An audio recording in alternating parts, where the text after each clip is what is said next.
भारत की लोक गाथाओं में है कि सुकरात की शिष्य परंपरा के मनीषी अरस्तु ने अपने शिष्य सिकंदर को भारत से गीता ज्ञानी गुरु लाने का निर्देश दिया था। गीता के ही एक ईश्वरवाद को विश्व की विविध भाषाओं में मूसा, ईसा तथा अनेक सूफी महात्माओं ने फैलाया। भाषांतर होने से ये पृथक पृथक प्रतीत होते हैं, किंतु सिद्धांत गीता के ही है। अतः गीता मानव मात्र का अतर्क्य धर्मशास्त्र है। गीता का आशय यथार्थ गीता के रूप में प्रस्तुत कर स्वामी श्री अड़गड़ानंद जी महाराज ने मानव मात्र को एक अमूल्य निधि दी है। गीता के दसियों हजार अनुवादों के बीच दैदीप्यमान इस व्याख्या के आलोक में आप सब परम श्रेय के साधक बने।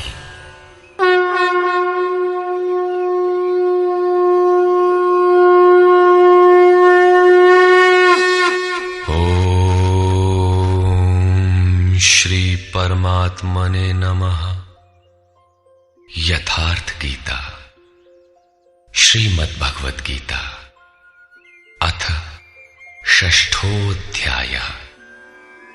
संसार में धर्म के नाम पर रीति रिवाज, पूजा पद्धतियों, संप्रदायों का बाहुल्य होने पर कुरीतियों का शमन करके एक ईश्वर की स्थापना एवं उसकी प्राप्ति की प्रक्रिया को प्रशस्त करने के लिए किसी महापुरुष का आविर्भाव होता है।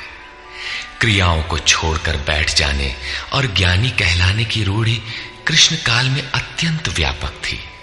इसलिए इस अध्याय के प्रारंभ में ही योगेश्वर श्री कृष्ण ने इस प्रश्न को चौथी बार स्वयं उठाया कि ज्ञान योग तथा निष्काम कर्म योग दोनों के अनुसार कर्म करना ही होगा। श्री भगवान वाच।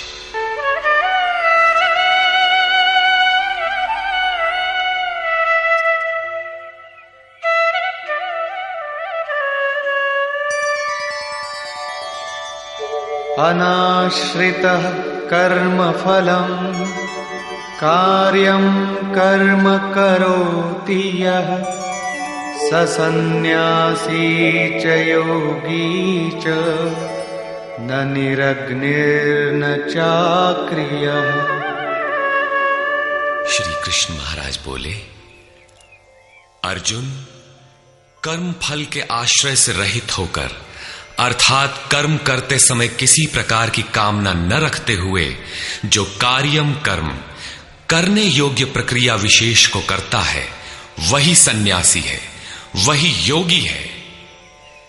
केवल अग्नि को त्यागने वाला तथा केवल क्रिया को त्यागने वाला न सन्यासी है न योगी।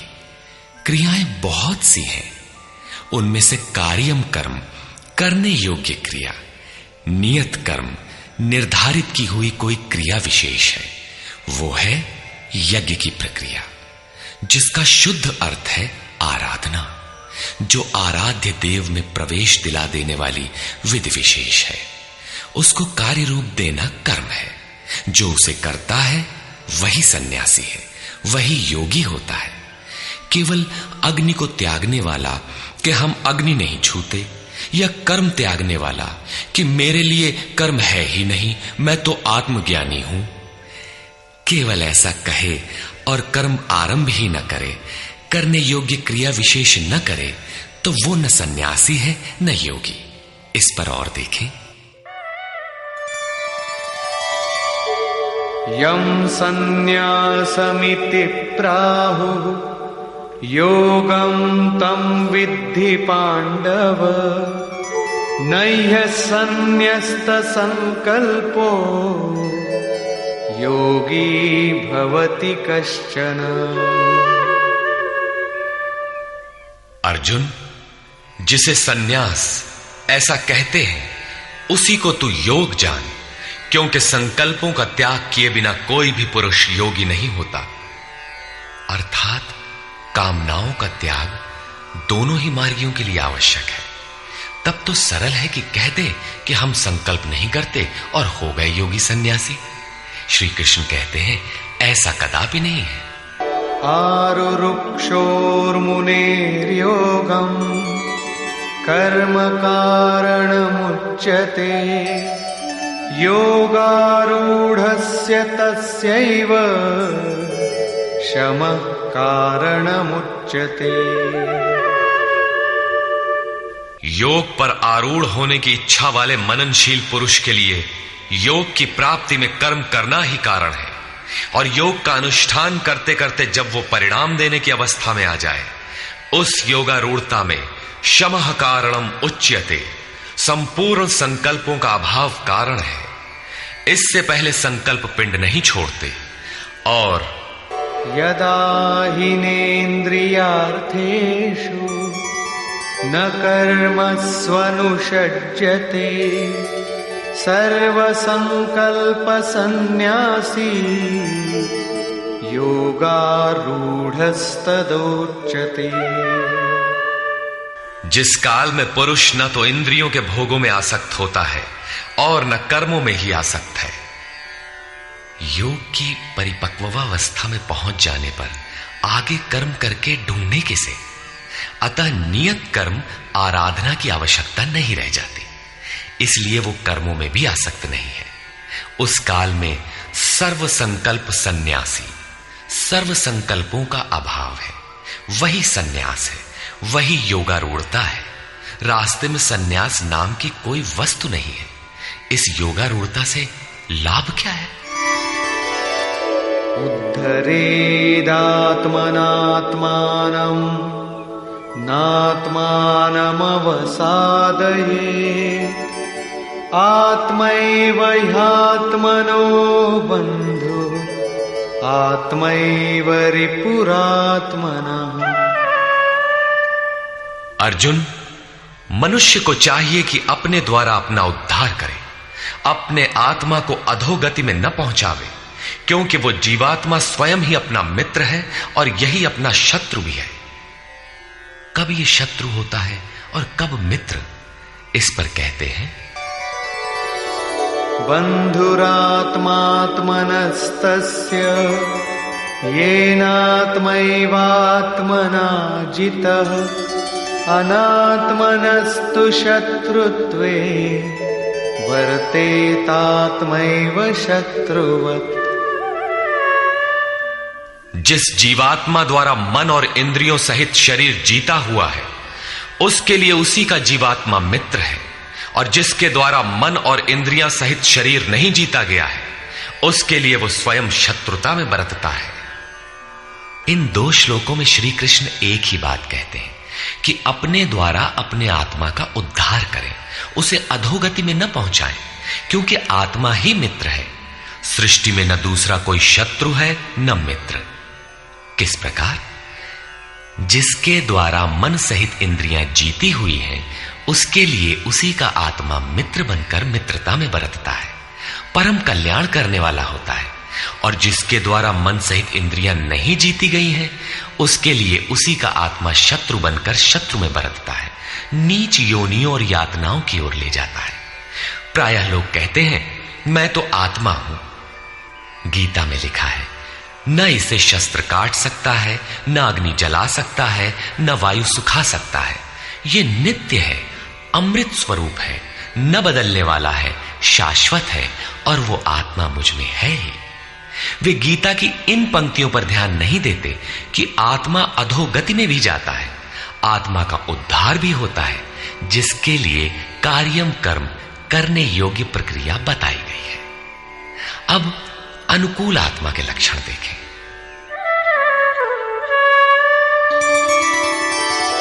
जितात्मनः प्रशान्तस्य परमात्मा समाहितः शीतोष्णसुखदुःखेषु तथा मानापमानयोः। सर्दी गर्मी, सुख दुख और मान अपमान में जिसके अंतःकरण की वृत्तियां भली प्रकार शांत हैं, ऐसे स्वाधीन आत्मा वाले पुरुष में परमात्मा सदैव स्थित है, कभी विलग नहीं होता। जितात्मा अर्थात जिसने मन सहित इंद्रियों को जीत लिया है, वृत्ति परम शांति में प्रवाहित हो गई है, यही आत्मा के उद्धार की अवस्था है। आगे कहते हैं, ज्ञान विज्ञान तृप्तात्मा कूटस्थो विजितेन्द्रियः युक्त इत्युच्यते योगी समलोष्टाश्मकाञ्चनः। जिसका अंतःकरण ज्ञान विज्ञान से तृप्त है, जिसकी स्थिति अचल स्थिर और विकार रहित है, जिसने इंद्रियों को विशेष रूप से जीत लिया है, जिसकी दृष्टि में मिट्टी पत्थर और सुवर्ण एक समान है, ऐसा योगी युक्त कहा जाता है। युक्त का अर्थ है योग से संयुक्त। ये योग की पराकाष्ठा है, जिसे योगेश्वर 5वें अध्याय में श्लोक 7 से 12 तक अभिचित्रित कराए हैं। परम तत्व परमात्मा का साक्षात्कार और उसके साथ होने वाली जानकारी ज्ञान है। 1 इंच भी इष्ट से दूरी है, जानने की इच्छा बनी है, तब तक वो अज्ञानी है। वो प्रेरक कैसे सर्वव्याप्त है, कैसे प्रेरणा देता है, कैसे अनेक आत्माओं का एक साथ पथ प्रदर्शन करता है, कैसे वो भूत भविष्य और वर्तमान का ज्ञाता है। उस प्रेरक इष्ट की कार्य प्रणाली का ज्ञान ही विज्ञान है। जब से हृदय में इष्ट का आविर्भाव होता है, उसी दिन से वो निर्देश देने लगता है, किंतु प्रारंभ में साधक समझ नहीं पाता। पराकाष्ठा काल में ही योगी उनकी आंतरिक कार्य प्रणाली को पूर्णतः समझ पाता है। यही समझ विज्ञान है। योगारूढ़ अथवा युक्त पुरुष का अंतःकरण ज्ञान विज्ञान से तृप्त रहता है। इसी प्रकार योग युक्त पुरुष की स्थिति का निरूपण करते हुए योगेश्वर श्री कृष्ण पुनः कहते हैं, सुहृन्मित्रार्युदासीन मध्यस्थद्वेष्य बन्धुषु साधुष्वपि च पापेषु समबुद्धिर्विशिष्यते। प्राप्ति के पश्चात महापुरुष समदर्शी और समवर्ती होता है। जैसे पिछले श्लोक में उन्होंने बताया कि जो पूर्ण ज्ञाता या पंडित है, वो विद्या विनय संपन्न ब्राह्मण में, चांडाल में, गाय कुत्ता हाथी में समान दृष्टि वाला होता है। उसी का पूरक ये श्लोक है। वो हृदय से सहायता करने वाले सहृदय, मित्र, बैरी, उदासीन, द्वेषी, बंधुगणों, धर्मात्मा तथा पापियों में भी समान दृष्टि वाला योग युक्त पुरुष अति श्रेष्ठ है। वो उनके कार्यों पर दृष्टि नहीं डालता, बल्कि उनके भीतर आत्मा के संचार पर ही उसकी दृष्टि पड़ती है। इन सब में वो केवल इतना अंतर देखता है कि कोई कुछ नीचे की सीढ़ी पर खड़ा है तो कोई निर्मलता के समीप, किंतु वो क्षमता सब में है। यहां योग युक्त के लक्षण पुनः दोहराए गए। कोई योग युक्त कैसे बनता है, वो कैसे यज्ञ करता है, यज्ञ स्थली कैसी हो, आसन कैसा हो, उस समय कैसे बैठा जाए, कर्ता के द्वारा पालन किए जाने वाले नियम, आहार विहार, सोने जागने का संयम तथा कर्म पर कैसी चेष्टा हो, इत्यादि बिंदुओं पर योगेश्वर श्री कृष्ण ने अगले 5 श्लोकों में प्रकाश डाला, जिससे आप भी उस यज्ञ को संपन्न कर सके। अध्याय 3 में उन्होंने यज्ञ का नाम लिया और बताया कि यज्ञ की प्रक्रिया ही वो नियत कर्म है। अध्याय 4 में उन्होंने यज्ञ का स्वरूप विस्तार से बताया, जिसमें प्राण का अपान में हवन, अपान का प्राण में हवन, प्राण अपान की गति रोककर मन का निरोध इत्यादि किया जाता है। सब मिलाकर यज्ञ का शुद्ध अर्थ है आराधना, तथा उस आराध्य देव तक की दूरी तय कराने वाली प्रक्रिया, जिस पर 5वें अध्याय में भी कहा। किंतु उसके लिए आसन, भूमि, करने की विधि इत्यादि का चित्रण शेष था। उसी पर योगेश्वर श्री कृष्ण यहां प्रकाश डालते हैं। योगी युञ्जीत सततम् आत्मानं रहसि स्थितः एकाकीयत चित्तात्मा निराशीर परिग्रह। चित्त को जीतने में लगा हुआ योगी मन, इंद्रियों और शरीर को वश में रखकर वासना और संग्रह रहित होकर एकांत स्थान में अकेले ही चित्त को आत्मोपलब्धि कराने वाली योग क्रिया में लगावे। उसके लिए स्थान कैसा हो, आसन कैसा रहे? शुचौ देशे प्रतिष्ठाप्य स्थिरमासनमात्मनः नात्युच्छ्रितं नातिनीचं चैलाजिनकुशोत्तरम्। शुद्ध भूमि में कुश, मृगछाल, वस्त्र अथवा इससे उत्तरोत्तर रेशमी ऊनी तख्त कुछ भी बिछाकर अपने आसन को न अति ऊंचा न नीचा स्थिर स्थापित करें। शुद्ध भूमि का तात्पर्य उसके झाड़ने बुहारने सफाई करने से। जमीन पर कुछ बिछा लेना चाहिए, चाहे मृगछाल हो या चटाई अथवा कोई भी वस्त्र, तख्त जो भी उपलब्ध हो, कोई एक वस्तु बिछा लेना चाहिए। आसन हिलने डुलने वाला ना हो, न जमीन से बहुत ऊंचा हो और न एकदम नीचा। पूज्य महाराज जी लगभग 5 इंच ऊंचे आसन पर बैठते थे। एक बार भाविकों ने लगभग 1 फीट ऊंचा संगमरमर का एक तख्त मंगा दिया।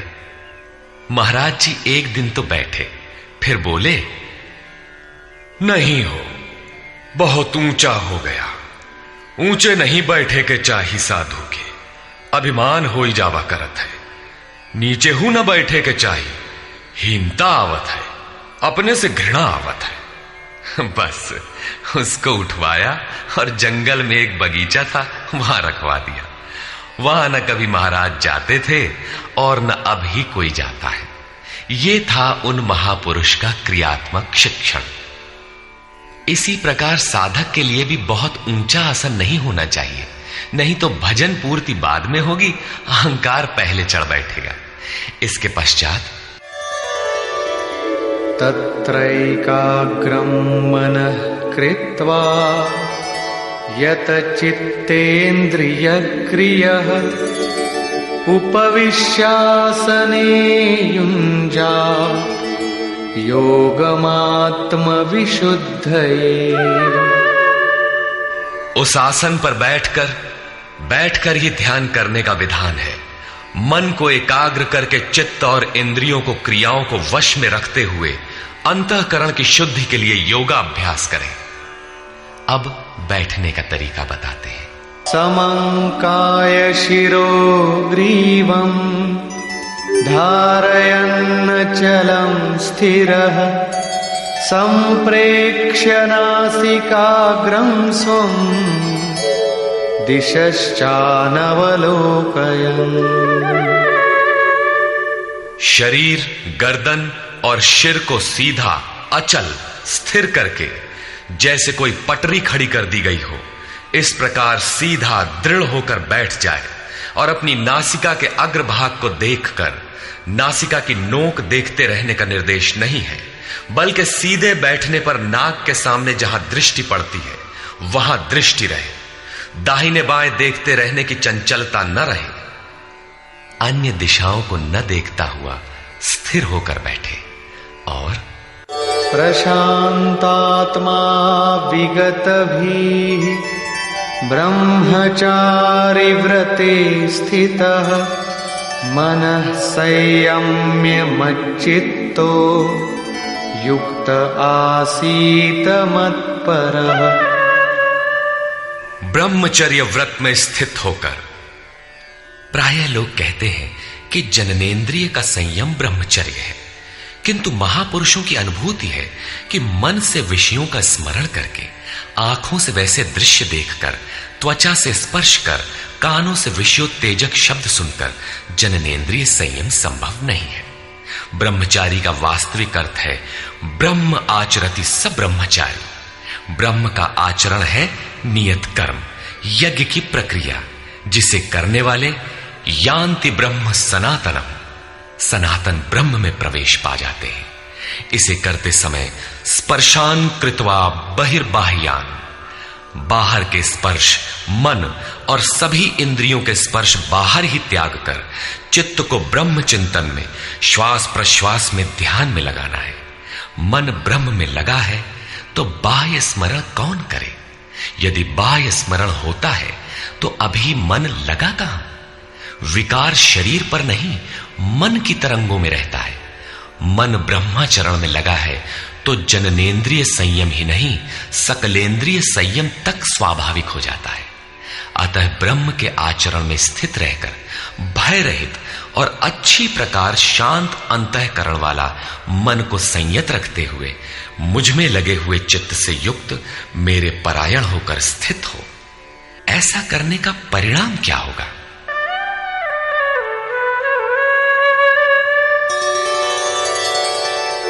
युञ्जन्नेवं सदात्मानं योगी नियतमानसः शान्तिं निर्वाण परमा मत्संस्थामधिगच्छति। इस प्रकार अपने आप को निरंतर उसी चिंतन में लगाता हुआ संयत मन वाला योगी मेरे में स्थिति रूपी पराकाष्ठा वाली शांति को प्राप्त होता है। इसलिए अपने को निरंतर कर्म में लगाए। यहां यह प्रश्न पूर्ण प्राय है। अगले 2 श्लोकों में वे बताते हैं कि परमानंद वाली शांति के लिए शारीरिक संयम, युक्ताहार, विहार भी आवश्यक है।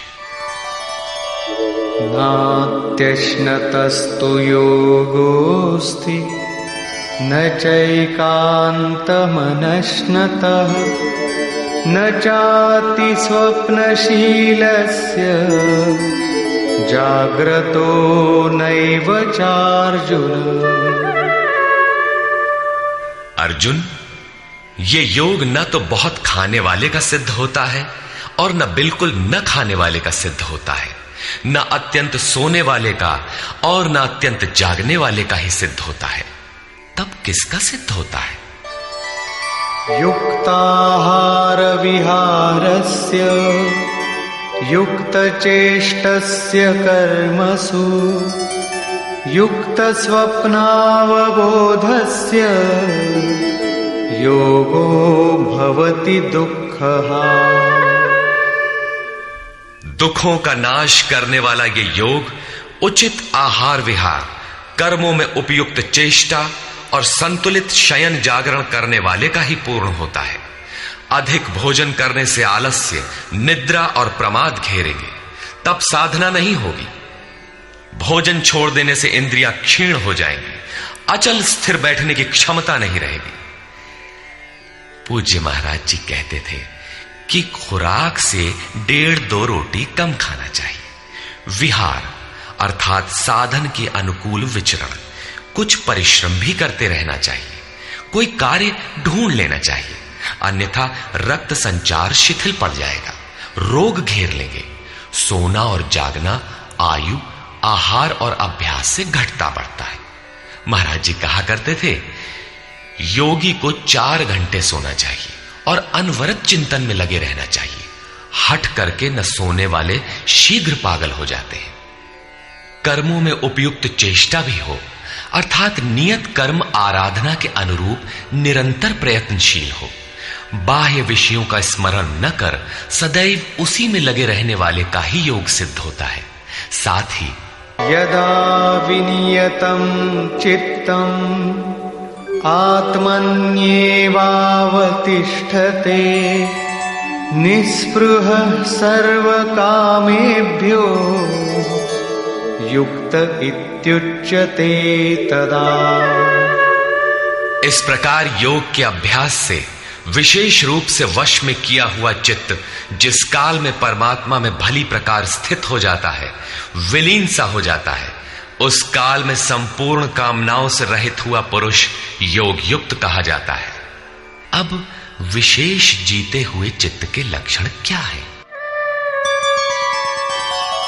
यथा दीपो निवातस्थो नेङ्गते सोपमा स्मृता योगिनो यतचित्तस्य युञ्जतो योगमात्मनः।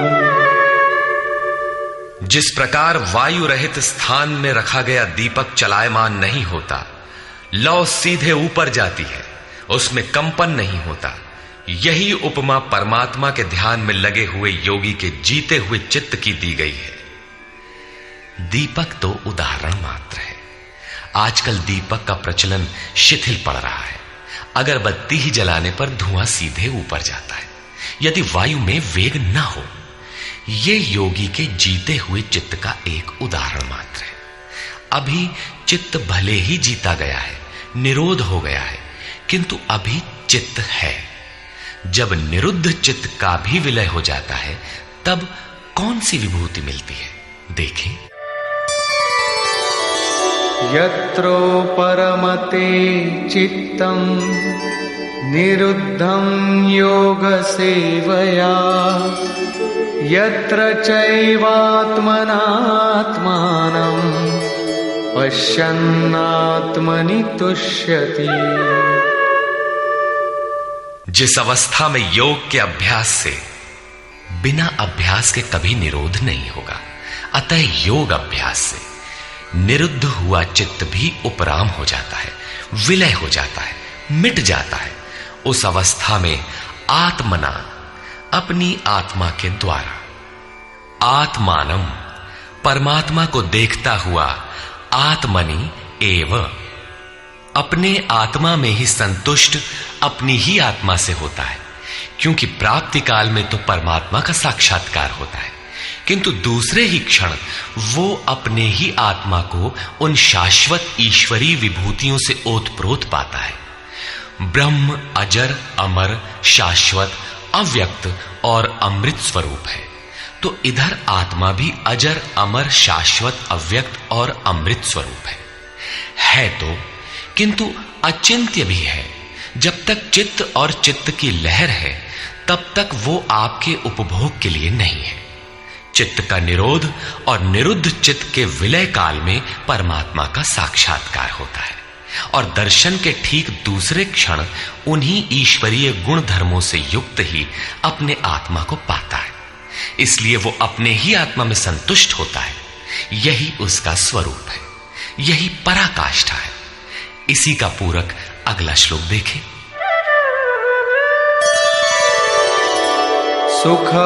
सुखमात्यन्तिकं यत्तत् बुद्धिग्राह्यमतीन्द्रियं वेत्ति यत्र न चैवायं स्थितश्चलति तत्वतः।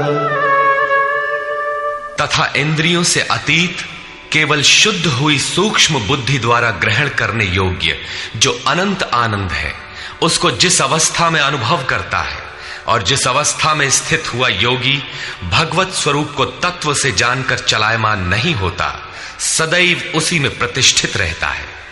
तथा यं लब्ध्वा चापरं लाभं मन्यते नाधिकं ततः यस्मिन् स्थितो न दुःखेन गुरुणापि विचाल्यते। परमेश्वर की प्राप्ति रूप जिस लाभ को, पराकाष्ठा की शांति को प्राप्त कर उससे अधिक दूसरा कुछ भी लाभ नहीं मांगता, और भगवत प्राप्ति रूप जिस अवस्था में स्थित हुआ योगी बड़े भारी दुख से भी चलायमान नहीं होता, दुख का उसे भान भी नहीं होता, क्योंकि भान करने वाला चित्त तो मिट गया। इस प्रकार तम विद्या दुख संयोग वियोगम योग संगीतम सनिश्चयेन योक्तव्यो योगो निर्विण्ण चेतसा। जो संसार के संयोग और वियोग से रहित है उसी का नाम योग है। जो आत्यंतिक सुख है उसके मिलन का नाम योग है। जिसे परम तत्व परमात्मा कहते हैं उसके मिलन का नाम योग है। वो योग न उकताए हुए चित्त से निश्चय पूर्वक करना कर्तव्य है। धैर्य पूर्वक लगा रहने वाला ही योग में सफल होता है।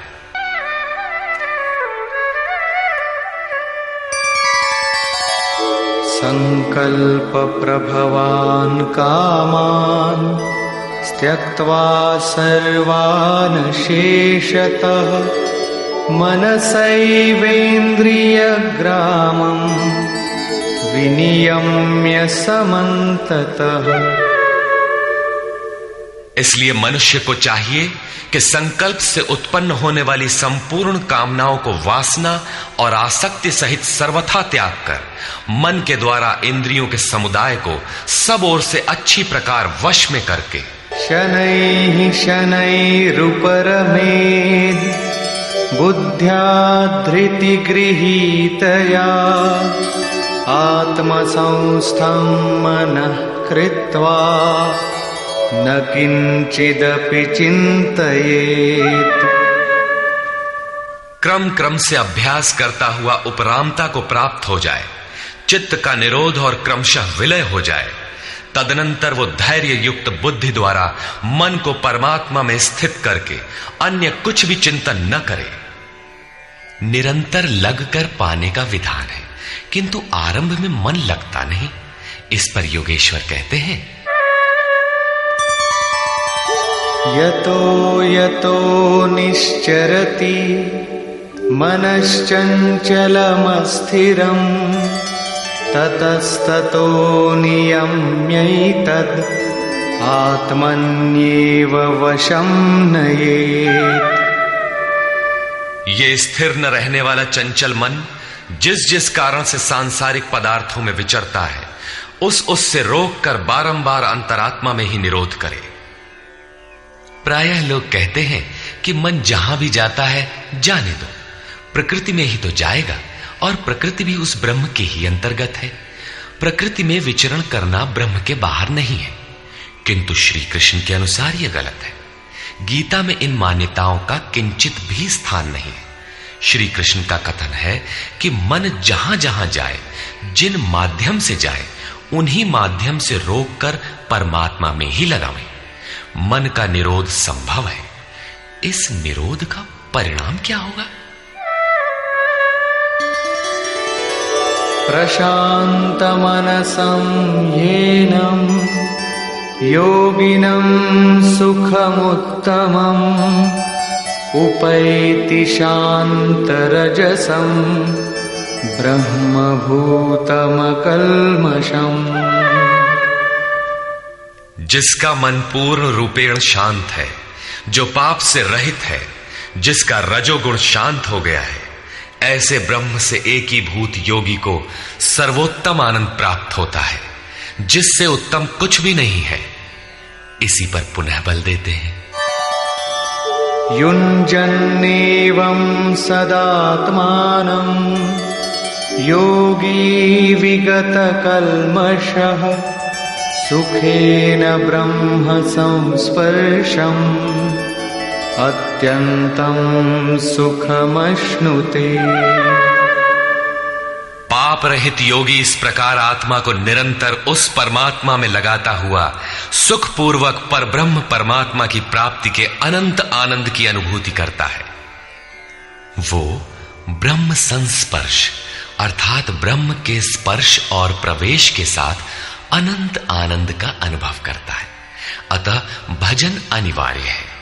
इसी पर आगे कहते हैं, सर्वभूतस्थमात्मानं सर्वभूतानि चात्मनि ईक्षते योगयुक्तात्मा सर्वत्र समदर्शनः। योग के परिणाम से युक्त आत्मा वाला, सब में समभाव से देखने वाला योगी आत्मा को संपूर्ण प्राणियों में व्याप्त देखता है और संपूर्ण भूतों को आत्मा में ही प्रवाहित देखता है। इस प्रकार देखने से लाभ क्या है? यो मां पश्यति सर्वत्र सर्वं च मयि पश्यति तस्याहं न प्रणश्यामि स च मे न प्रणश्यति। जो पुरुष संपूर्ण भूतों में मुझ परमात्मा को देखता है, व्याप्त देखता है और संपूर्ण भूतों को मुझ परमात्मा के ही अंतर्गत देखता है, उसके लिए मैं अदृश्य नहीं होता हूं और वो मेरे लिए अदृश्य नहीं होता। ये प्रेरक का आमने सामने मिलन है, सख्य भाव है, सामीप्य मुक्ति है। सर्वभूतस्थितं यो मां भजत्येकत्वमास्थितः सर्वथा वर्तमानोऽपि स योगी मयि वर्तते। जो पुरुष अनेकता से परे उपर्युक्त एकत्व भाव से मुझ परमात्मा को भजता है, वो योगी सब प्रकार के कार्यों में बरतता हुआ मेरे में ही बरतता है, क्योंकि मुझे छोड़कर उसके लिए कोई बचा भी तो नहीं। उसका तो सब मिट गया, इसलिए वो अब उठता बैठता जो कुछ भी करता है मेरे संकल्प से करता है।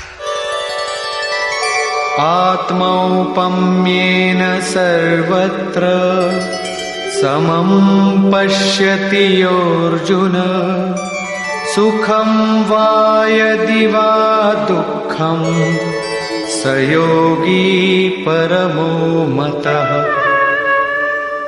हे अर्जुन, जो योगी अपने ही समान संपूर्ण भूतों में सम देखता है, अपने जैसा देखता है, सुख और दुख भी सब में समान देखता है, वो योगी जिसका भेदभाव समाप्त हो गया है, परम श्रेष्ठ माना गया है। प्रश्न पूरा हुआ। इस पर अर्जुन ने प्रश्न किया। अर्जुन उवाच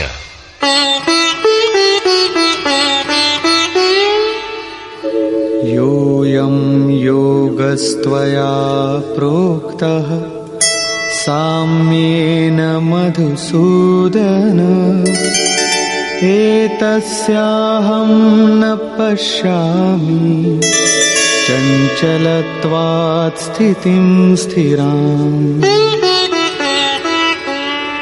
हे मधुसूदन, ये योग जो आप पहले बता आए हैं, जिससे समत्व भाव दृष्टि मिलती है, मन के चंचल होने से बहुत समय तक इसमें ठहरने वाली स्थिति में मैं अपने को नहीं देखता। चंचलं हि मनः कृष्ण प्रमाथि बलवदृढम् तस्याहं निग्रहं मन्ये वायोरिव सुदुष्करम्। हे श्री कृष्ण, ये मन बड़ा चंचल है, प्रमथन स्वभाव वाला है, अर्थात दूसरे को मत डालने वाला हठी तथा बलवान है। इसलिए इसे वश में करना मैं वायु की भांति अति दुष्कर मानता हूं। तूफानी हवा और इसको रोकना बराबर है। इस पर योगेश्वर श्री कृष्ण कहते हैं, श्री भगवान उवाच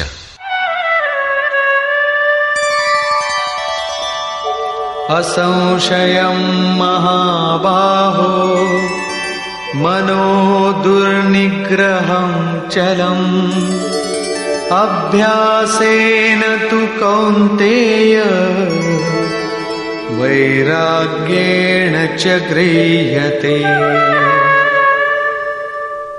महान कार्य करने के लिए प्रयत्नशील अर्थात महाबाहु अर्जुन, निसंदेह मन चंचल है, बड़ी कठिनाई से वश में होने वाला है, परंतु कौन्तेय यह अभ्यास और वैराग्य के द्वारा वश में होता है।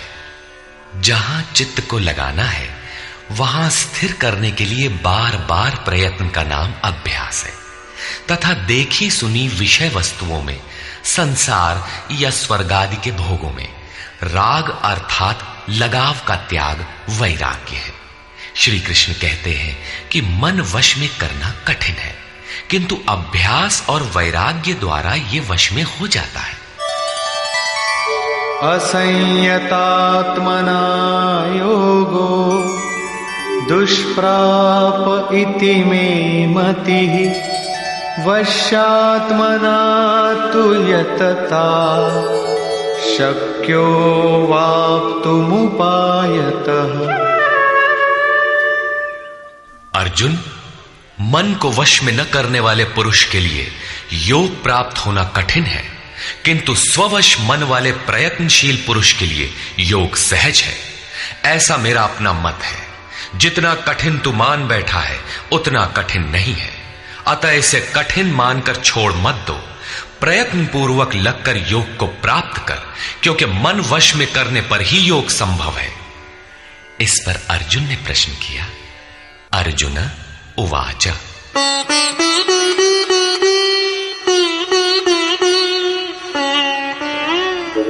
अयति श्रद्धयोपेतो योगाच्चलितमानसः अप्राप्य योगसंसिद्धिं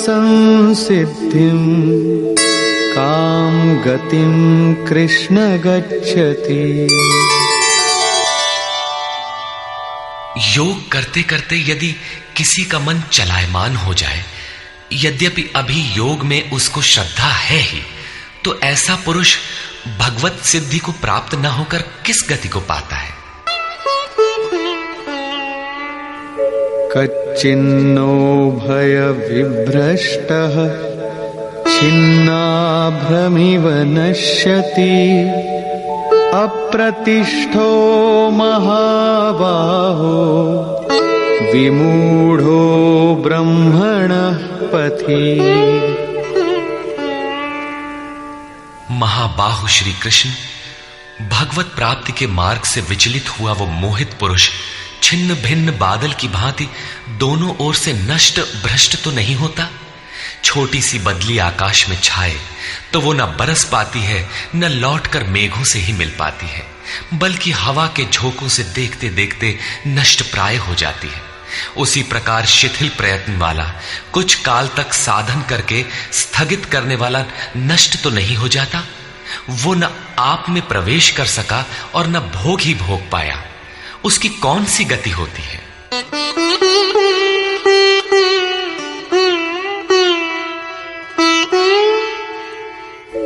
एतन्मे संशयं कृष्ण छेत्तुमर्हस्य शेषतः त्वदन्यः संशयस्यास्य छेत्ता नह्युपपद्यते। हे श्री कृष्ण, मेरे इस संशय को संपूर्णता से मिटाने के लिए आप ही सक्षम हैं। आपके अतिरिक्त दूसरा कोई इस संशय को मिटाने वाला मिलना संभव नहीं है। इस पर योगेश्वर श्री कृष्ण ने कहा। श्री भगवान उवाच